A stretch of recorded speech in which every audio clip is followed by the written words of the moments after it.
بسم اللہ الرحمن الرحیم۔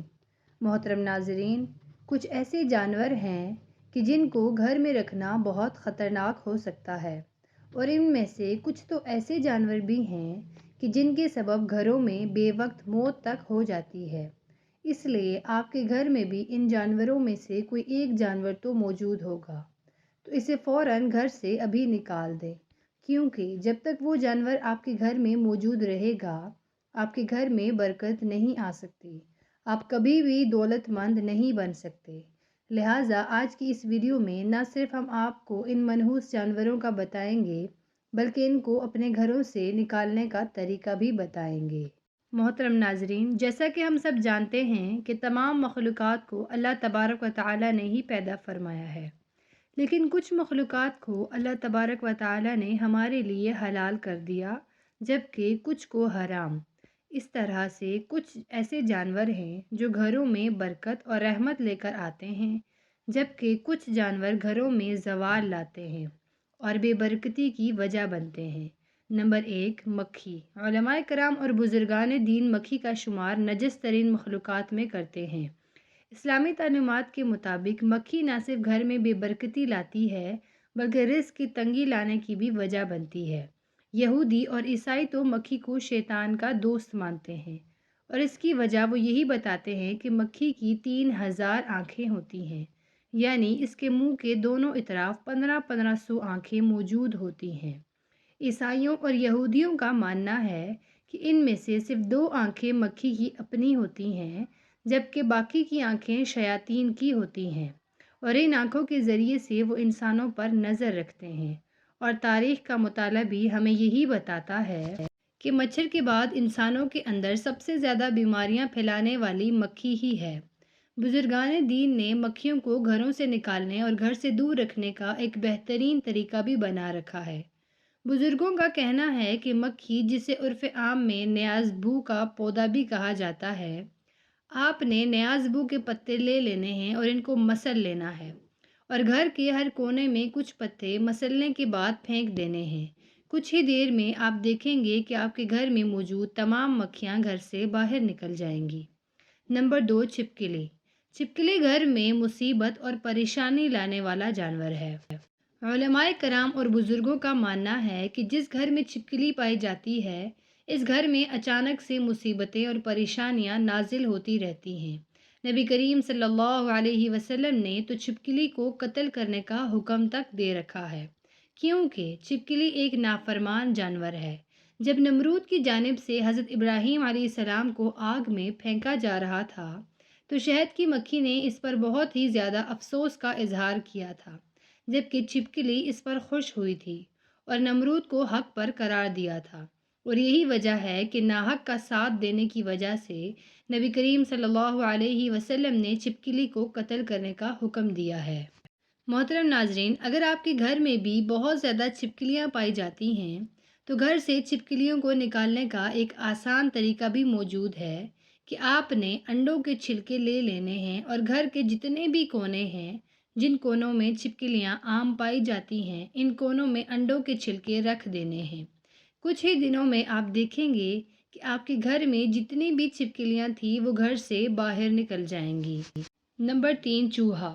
چوہے شروع ہی سے انسانوں کے دشمن رہے ہیں، انسانوں کو بھاری جانی اور مالی نقصان پہنچاتے چلے آ رہے ہیں۔ چوہے اکثر فصلوں میں بھی گھس جاتے ہیں اور فصلوں کو نقصان پہنچاتے ہیں، جس کے سبب پیداوار بہت زیادہ کم ہو جاتی ہے۔ اس طرح سے یہ اناج کے گوداموں میں گھس کر اناج کھا جاتے ہیں، یہاں تک کہ ان کی وجہ سے کئی علاقوں میں قحط سالی پڑ جاتی ہے۔ اس کی وجہ سے پرزور اور لاکھوں انسان مرتے آئے ہیں۔ بزرگوں کا کہنا ہے کہ اگر گھر میں ایک چوہا موجود ہو تو کوئی مسئلہ نہیں، لیکن اگر 2 یا 2 سے زیادہ چوہے ہوں تو ان کا گھر میں موجود رہنا گھر میں رزق کی کمی لاتا ہے۔ گھر میں موجود چوہوں سے نجات کیسے حاصل کرنی چاہیے، تو اس کا بھی ہمیں اسلامی تاریخ سے یہ ملتا ہے۔ حضرت نوح علیہ السلام کا واقعہ تو یقیناً آپ نے ضرور سنا ہوگا کہ حضرت نوح علیہ السلام کی قوم سخت نافرمان ہو گئی، تو آپ علیہ السلام نے اللہ تبارک و تعالیٰ کے حکم سے ایک کشتی بنائی۔ اس میں آپ نے تمام مخلوقات کا ایک ایک جوڑا سوار کر لیا۔ اس کے بعد اللہ تبارک و تعالیٰ نے حضرت نوح علیہ السلام کی باقی قوم کو پانی میں بہا دیا۔ تب حضرت نوح علیہ السلام کی کشتی میں چوہوں کا ایک جوڑا بھی تھا، جنہوں نے تیزی سے اپنی آبادی کو بڑھانا شروع کر دیا، اور دیکھتے ہی دیکھتے کشتی میں چوہوں کی تعداد بہت زیادہ ہو گئی، جنہوں نے نہ صرف اناج کو کھانا شروع کر دیا بلکہ کشتی میں جگہ جگہ سوراخ کرنے شروع کر دیے۔ اس کے بعد حضرت نوح علیہ السلام نے اللہ تبارک و تعالیٰ سے دعا کی۔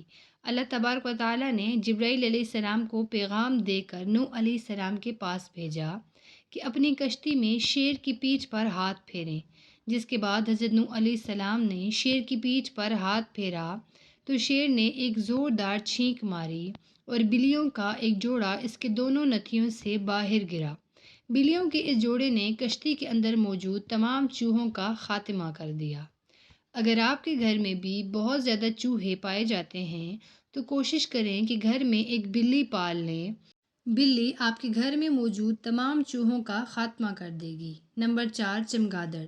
90% سے زیادہ لوگ جن کے گھر میں چمگادڑیں رہتی ہیں، انہیں اس بات کا پتہ ہی نہیں چل پاتا کہ ان کے گھر میں یہ مخلوق آ کر رہنے لگ گئی ہے۔ آپ نے یقیناً اس مخلوق کو اکثر رات کے وقت اڑتے ہوئے دیکھا ہوگا۔ ان سے بھی گھر میں بے برکتی آتی ہے، اس لیے اگر آپ کے گھر میں کہیں سے چمگادڑ آ گئی ہے تو اسے فوراً نکال دیں۔ نمبر 5، لال بیگ۔ بزرگوں اور علماء کرام کے مطابق لال بیگ نجس کیڑا ہے۔ جس گھر میں بہت زیادہ تعداد میں لال بیگ پائے جاتے ہیں، اس گھر میں رحمت نہیں آتی اور بے برکتی اس گھر کی قسمت بن کر رہ جاتی ہے۔ سائنسدان پہلے لال بیگ کو بے ضرر کیڑا مانا کرتے تھے، لیکن جدید ریسرچ میں یہ بات سامنے آئی ہے کہ لال بیگ بہت ہی زیادہ خطرناک کیڑے ہوتے ہیں۔ لال بیگ ایسے کیمیکلز کو چھوڑتے ہیں جو کہ دل کے امراض کو پیدا کرتے ہیں، جبکہ بات بھی حقیقت میں سامنے آئی ہے کہ جن گھروں میں بکثرت لال بیگ پائے جاتے ہیں، ان گھروں کے رہنے والوں کے پیٹ میں کیڑے ہو جاتے ہیں۔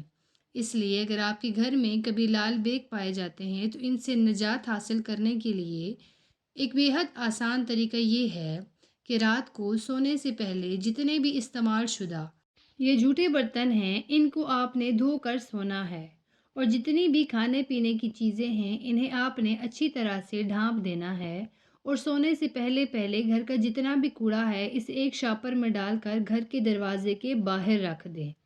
کچھ دن تک یہی معمول رکھنے سے آپ دیکھیں گے کہ آپ کے گھر سے لال بیگ کا خاتمہ ہو جائے گا۔ اللہ تبارک و تعالیٰ سے دعا ہے کہ ہمارے گھروں کو ایسے نجس گندے جانوروں سے محفوظ و مامون فرمائے۔ نیکی کی بات کو سننے، سمجھنے اور اس پر عمل کرنے کی طاقت و توفیق عطا فرمائے۔ آمین یا رب العالمین۔